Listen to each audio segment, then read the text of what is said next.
Some might consider this drudging up old wounds on the 2025 St. Louis Cardinals season, but as the season winds down in its final week with the Cardinals just outside the reach of wildcard contention, I feel that this topic is as important as ever to revisit and to remind ourselves of what this next front office should avoid doing. We'll talk about it coming up on B-Schaeff Daily.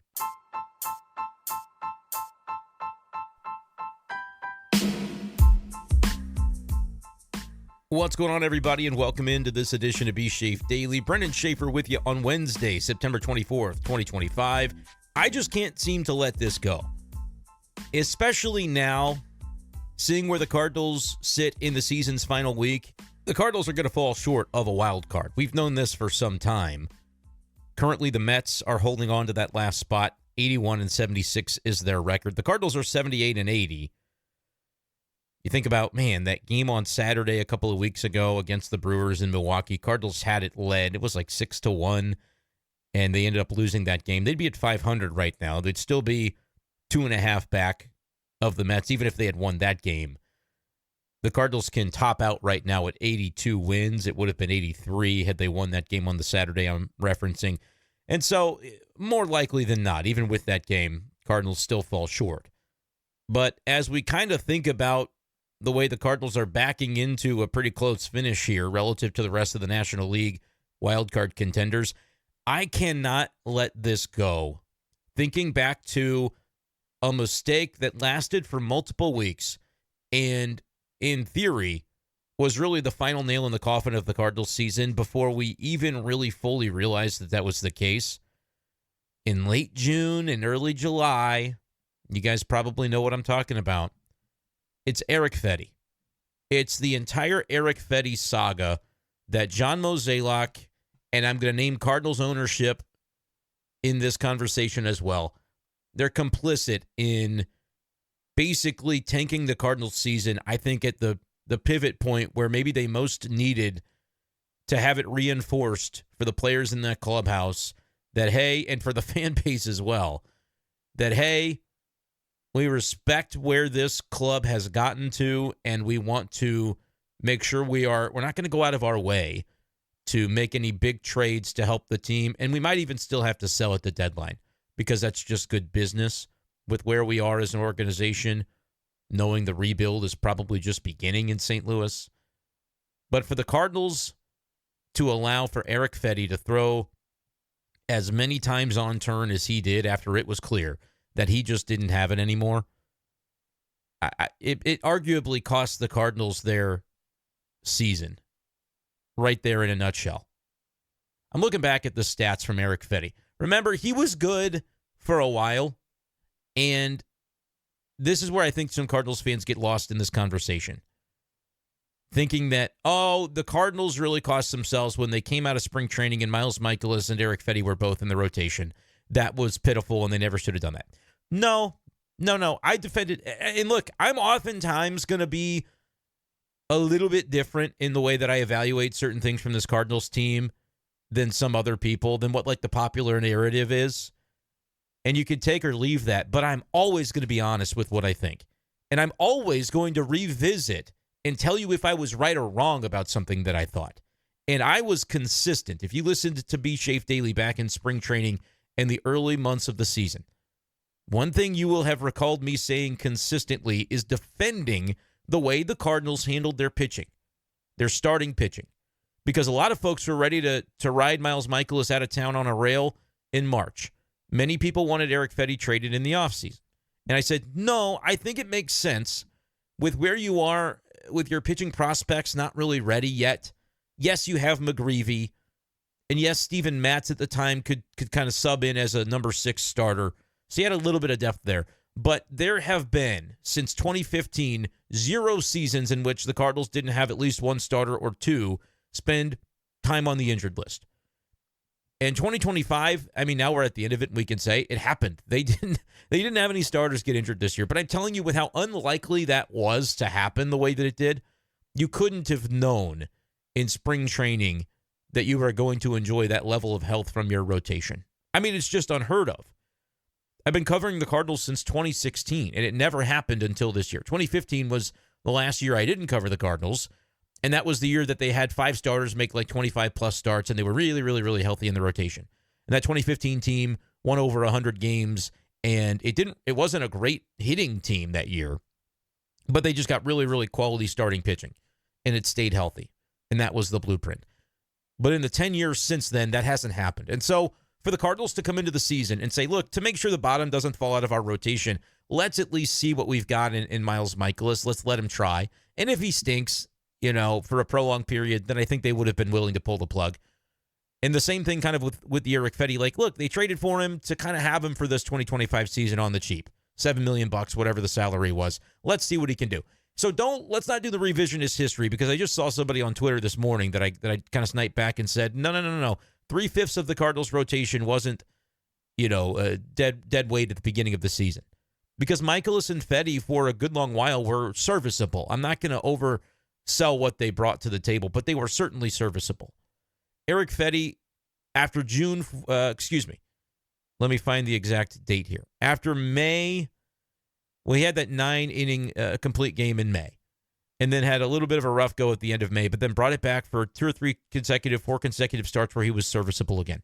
June 19th, that's what I'm looking for. June 19th in Chicago, faced the White Sox. He had a 3.54 earned run average after that game. He was pitching very well, more than serviceable for the Cardinals at the time. And then he had that start in against Chicago, at Busch Stadium, where he got lit up. 7 earned runs, didn't get out of the 4th inning. I was like, all right, that's not good. And then it happened again against Pittsburgh, in Pittsburgh, a bad Pittsburgh lineup, got 10 hits and 7 runs against him again. And it was very clear at the time, to me and to others, that, okay, this isn't working anymore with Eric Fedde. You can't run him back out there. You can't keep doing this. And yet the Cardinals proceeded to give him 3 more tries. Against the Cubs in Chicago, couldn't get out of the 2nd inning, and that was when Ollie Marmol was done with him. I mean, if you're pulling a starter in the 2nd inning and then saying the things that he said after that game, it was very clear, like, dude, we're a competitive team right now. Cardinals were, I'd have to go back and look exactly where they were. Remember, that was the 4th of July weekend where Miles Mikolas got lit up like the 4th of July on the 4th of July. And things really started to kind of take a bit of a turn. And then the Fedde outing was just as bad in many ways a couple of days later. And that was the 3rd brutal outing in a row. And when you can't get a guy through the 2nd inning, it's time. But even that, if you were an aggressive front office, if you were an aggressive organization, Cardinals were 5 games above 500 on that Sunday, July the 6th. 48-43, right in the mix. Still in the mix. And so if you were forward thinking, you wouldn't have let Fedde start in Chicago with that Cubs lineup the way that it was going at the time, the way the wind can blow out. I mean, it was just clear that he was getting hammered all over the yard for 3 straight starts at that point. And then they let him start again on turn against Ollie Marmol's protestations. I mean, he couldn't have been more clear if you go back and listen and read the quotes. They let him start against the Braves at Busch on turn 6 days later, and he gave up those 3 runs. It wasn't like he was terrible that day, but gave up a couple of bombs, as I recall it. Yeah, and didn't get out of the 5th inning. Cardinals ended up losing that game. It was a close game as well. They got some offense that day. You can't tell me that with another starter there wouldn't have been the possibility. And then, after the All-Star break, they skip a start. They let him pitch again in Colorado. And he gives up 6 earned runs. At minimum, there were 2 games he absolutely should not have been in consideration to start, and started anyway, and the Cardinals lost both of those games. You could make the case that there were a solid 3 that they should have seen the writing on the wall after the Pittsburgh game at the end of June.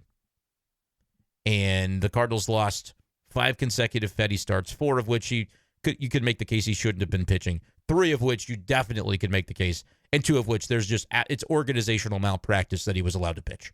And we said it at the time, right? This is not revisionist history. This is not going back and looking at the benefit of hindsight and claiming something. This is what we were saying at the time.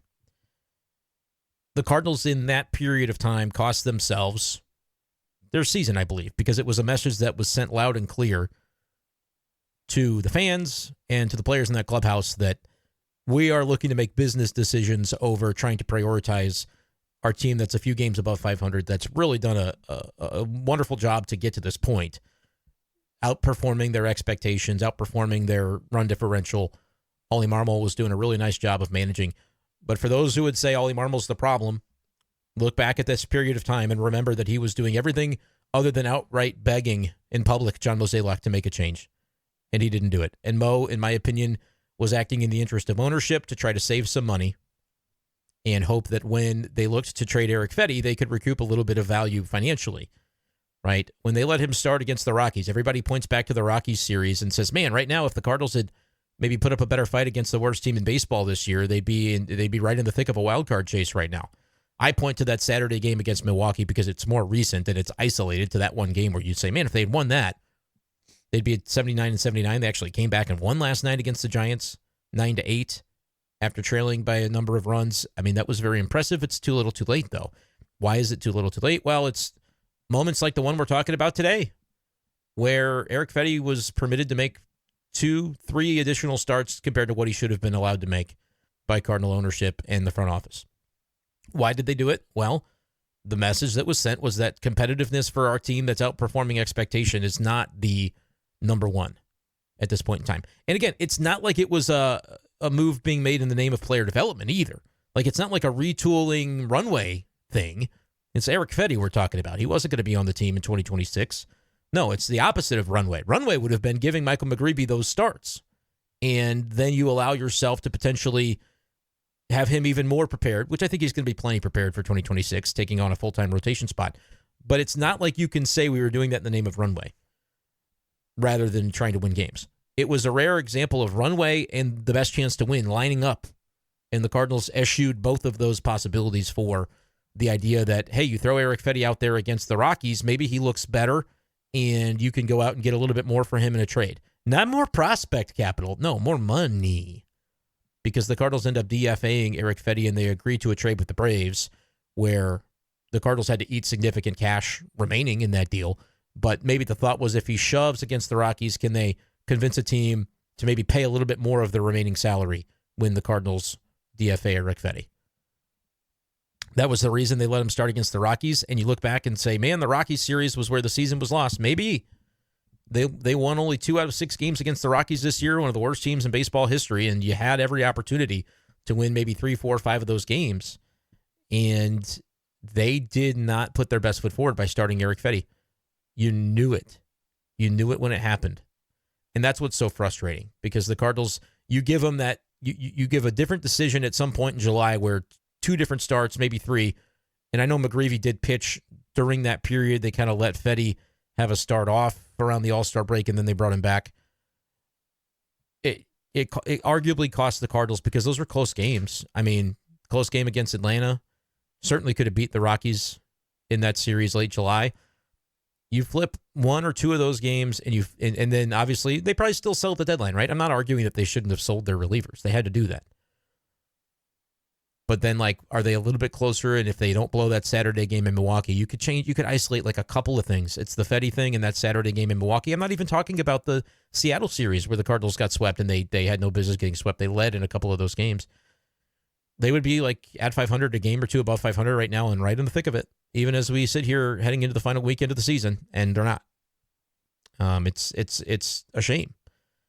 And it was a decision that was made in the interest of finances rather than showing Cardinals fans and the rest of the players in that clubhouse that had to watch Eric Fedde and that manager that had to write Eric Fedde's name in against his will, showing them that you cared about winning. It's John Mozeliak's lowest moment as the president of baseball operations. I said it at the time. I'm repeating it now because it's true.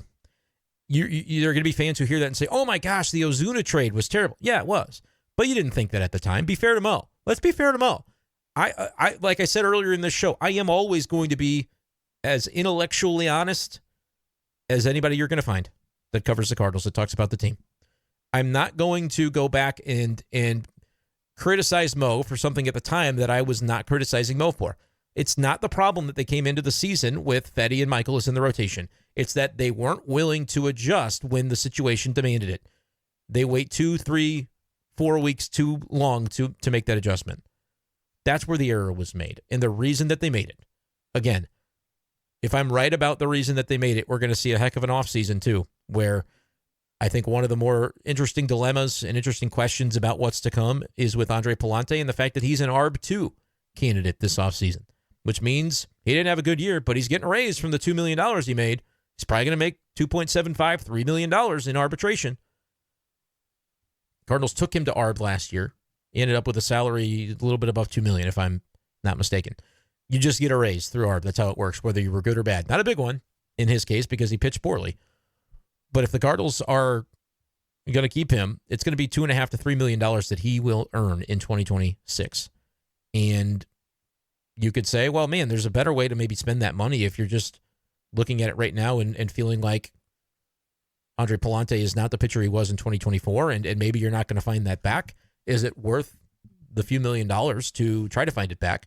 Or can you sign somebody for $2, $3, $4, $5 million in free agency that can outperform Pallante? I know they're going to be rebuilding, but that's not really any additional money that you would spend compared to just keeping Pallante. What if they were to go out and try to pursue something that they could get more production out of?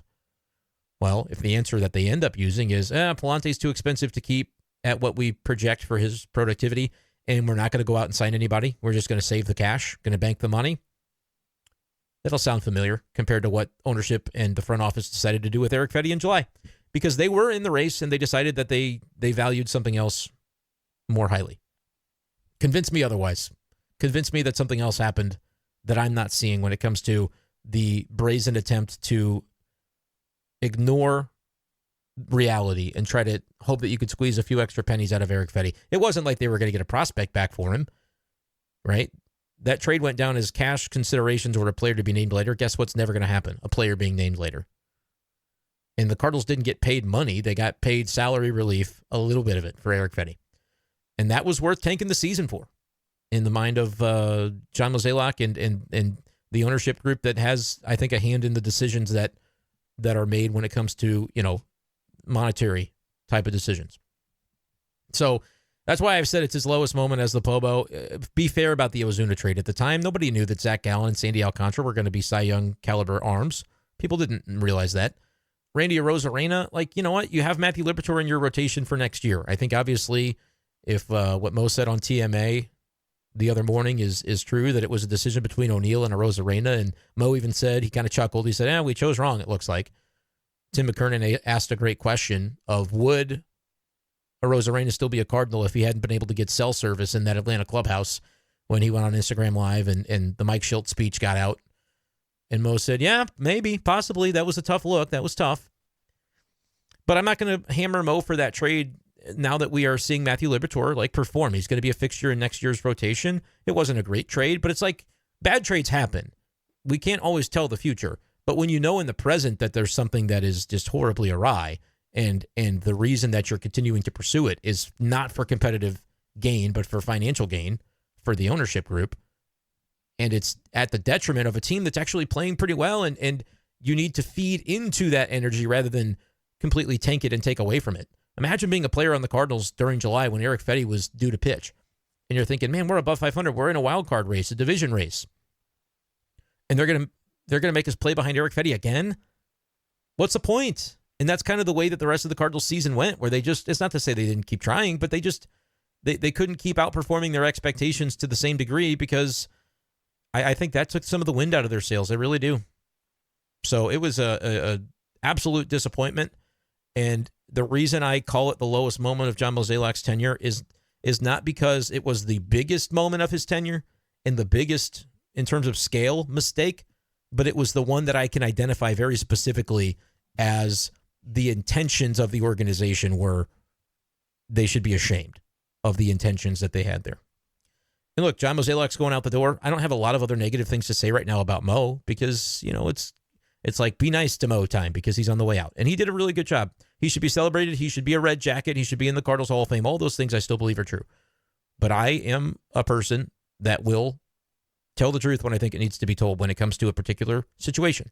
And people maybe don't care to hear 20 minutes revisiting something that happened 2 or 3 months ago, and, ultimately you feel like this was a lost season anyway. Fine, that's how you feel.